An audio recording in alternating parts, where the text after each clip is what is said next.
Bonjour à tous. Voilà, un petit plan sur un joli papillon, compagnon de route, dans un endroit encore fort sympathique, vite fait. Hop, petit tour d'horizon.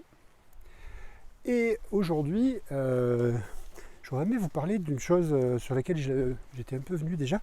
Donc le diaphragme, on en a parlé, et je pense qu'à l'occasion de plusieurs vidéos, j'ai souligné toute l'importance qu'il y avait dans le diaphragme. En fait, pendant mes études de kiné à l'origine, j'ai commencé par faire des études de kiné. J'étais, on va dire, imbibé d'un raisonnement assez cartographié, assez synthétique, où on parlait du plan frontal, du plan sagittal essentiellement. Puis de temps en temps, occasionnellement, on parlait du plan transversal, c'est-à-dire celui qui est là tel que je suis, à l'horizontale. Et en fait, au fur et à mesure des années de pratique, je me suis rendu compte que c'était le plan le plus important, le plan transversal, puisque c'est celui qui contient les diaphragmes. Alors le diaphragme thoracique, ça vous connaissez, mais il y a aussi le diaphragme pelvien. Le diaphragme pelvien, on en a parlé, c'est au niveau du périnée.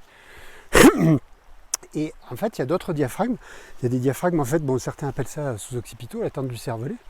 Mais en fait, on est coupé aussi à l'horizontale. Et c'est de la bonne oscillation de tous ces diaphragmes de façon synchrone et, on va dire, coordonnée, que dépend notre santé.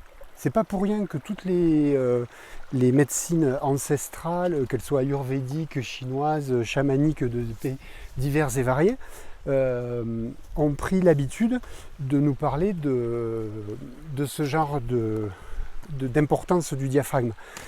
En fait, moi, je voulais réagir sur ça aussi, c'est de dire qu'en fait, oui, le diaphragme thoracique, il est hyper important, et je crois qu'on en a assez parlé, pour gérer ne serait-ce qu'au niveau hormonal à travers l'action qu'il peut avoir sur les surrénales, gérer au niveau des points de pivot mécaniques du corps lorsqu'on marche, l'oscillation, etc.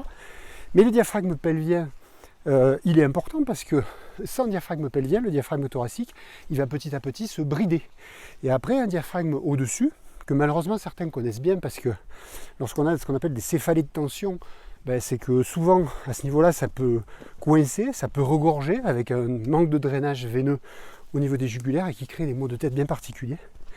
Donc en fait l'articulation de ces trois diaphragmes au niveau sous-occipital, au niveau thoracique, mais aussi au niveau pelvien, cette articulation est fondamentale. Et quoi de mieux que la marche, alors surtout dans ces environnements-là, mais quoi de mieux que la marche pour entretenir la synchronisation de ces trois diaphragmes. Voilà, écoutez, je vous souhaite une bonne balade. Pour ma part, on va continuer un petit peu avec un petit panorama. Et c'est quand même assez joli. À bientôt!